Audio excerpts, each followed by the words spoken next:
It's August 27th, 1992. A little after 11:30 p.m., an ambulance technician Garry Wood and his friend Colin Wright are driving along the A70 corridor between Edinburgh and Tarbrax. It's a fairly straightforward journey, and you can do it in just 30 minutes. We're just popping to the village to drop off a satellite system to their pal. Garry was reportedly driving at 40 miles per hour, and there was little traffic around. The car had just passed Harperig Reservoir when Colin and Garry saw a two-tiered, disc-shaped object hovering 20 feet above the road, and it definitely wasn't an aircraft or a helicopter. Terrified, Garry put his foot down on the accelerator and sped under the object, using his elbow to lock the doors. The object emitted a silver shimmering mist, and as it touched the car, both men were enveloped in total darkness. What seemed to be a second later, the pair regained their sight. Garry, still driving like a madman, was fighting hard to control a car, but managed to regain his composure. Reaching their destination, Garry frantically recalled banging on the door of his friend's house. The friend was concerned on answering as the pair were 90 minutes late. And what had happened in this unaccounted time? According to Garry and Colin, they had only blacked out for what had felt like a second. They left to return to Edinburgh, taking a different route home, but Garry had the feeling that something else had happened, and soon after the encounter, he was bothered by strange dreams. He developed severe headaches and even had a CAT scan, but nothing unusual was found. And suspecting something had gone awry, the pair turned to hypnotic regression to see what had happened, to see if there was something lodged in their subconscious that could provide them with the truth. Helen Waters, a qualified hypnotherapist and psychic, was called in to get to the bottom of the mystery through hypnotic regression. And during his first session, Garry burst into tears and was distraught, but Colin remained calm. And over the course of several weeks, Garry recalled seeing vague shapes, while both men's bodies jolted as they recalled the encounter. Both men stated the car had stopped, after which the car doors were opened by three small entities. Colin was led up a ramp into the object, where he found himself in a round room with a curved chair.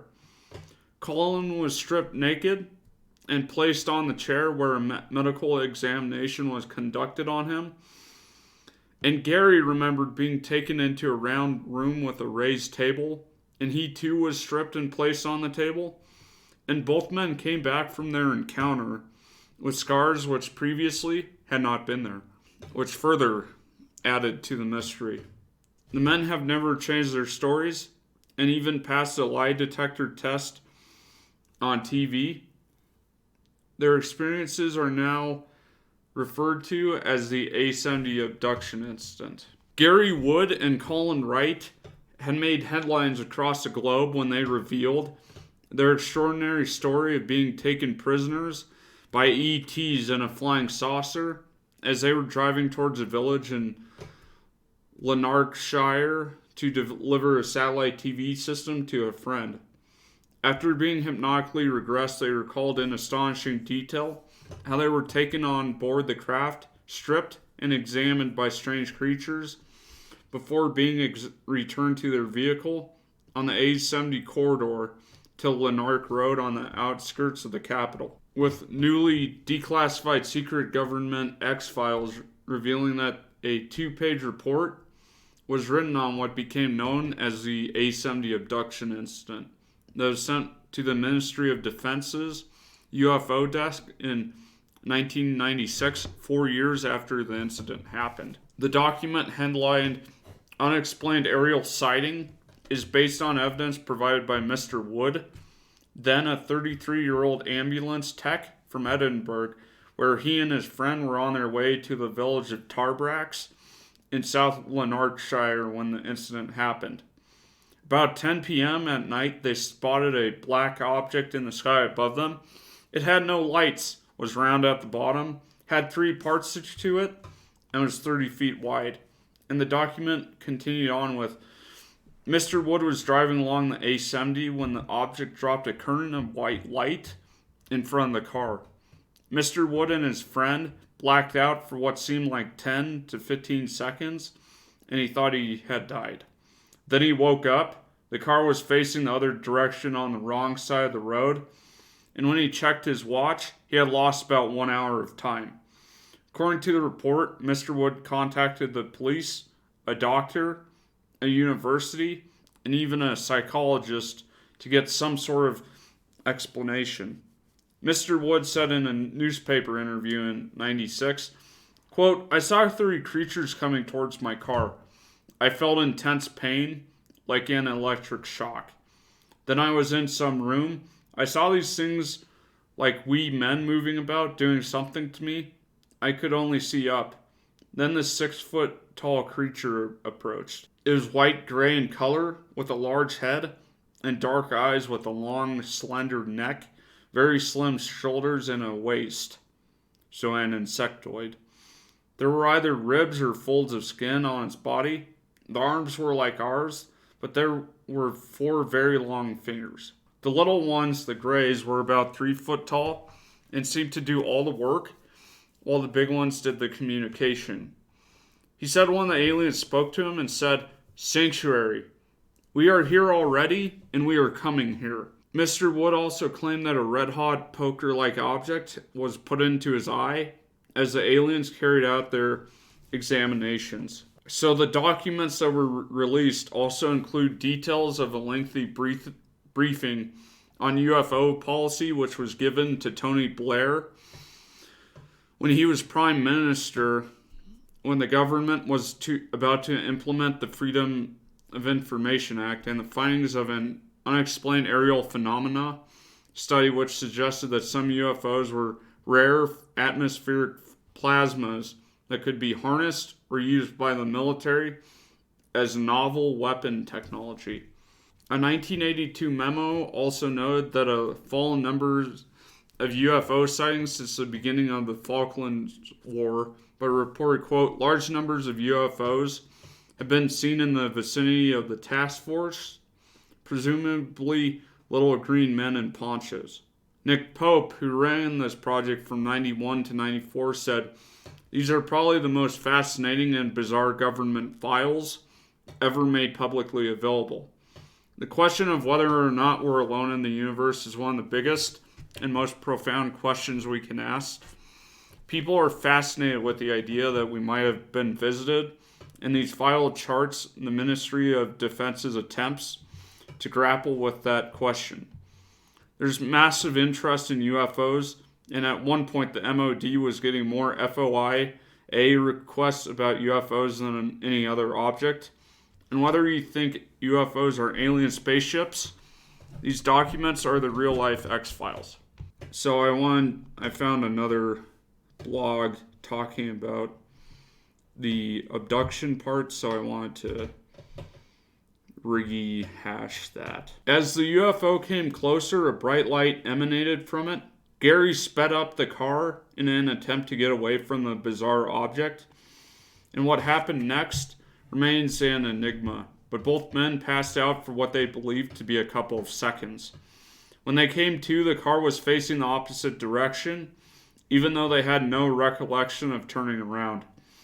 Their seatbelts were unfastened, and they were shaking uncontrollably.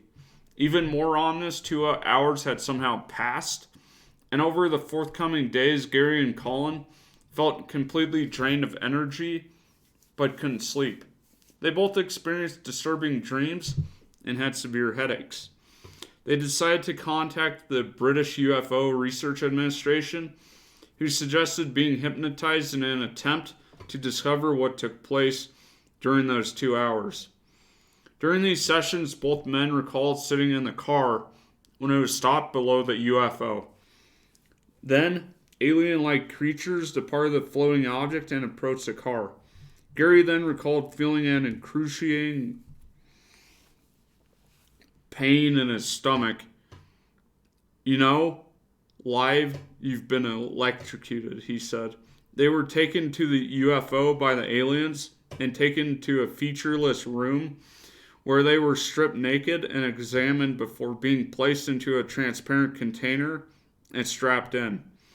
As they looked around, they both recalled seeing other men and women in the same transparent containers, with both men recollecting how they saw tall humanoid creatures inside the UFO and heard agonizing screams.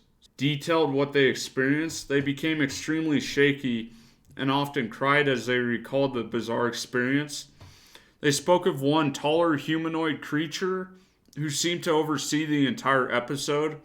The most chilling thing Garry remembered, however, was the taller humanoid creatures telepathically telling him, "We are already here, and we are coming here." The A70 road is a major road in Scotland of the UK.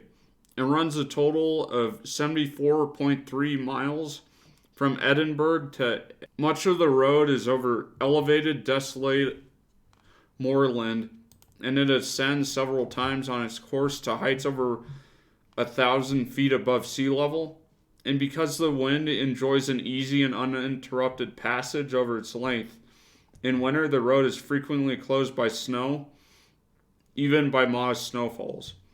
The road passes elevated farmland and grouse moor and presents extensive views over central Scotland to the north.